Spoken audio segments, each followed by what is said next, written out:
கலையாத கல்வியும் குறையாத வயதும் ஓர் கபடு வாராத நட்பும் கன்றாத வளமையும் குன்றாத இளமையும் கழுபிணியிலாத உடலும் தலியாத மனமும் அன்பு அகலாத மனைவியும் தவறாத சந்தானமும்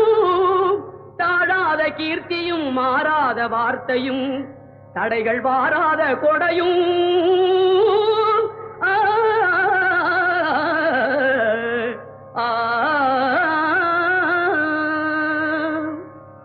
தொலையாத நிதியமும்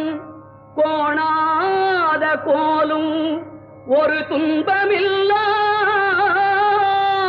வாழ்வும் குய்யனின் பாதத்தில் அன்பும்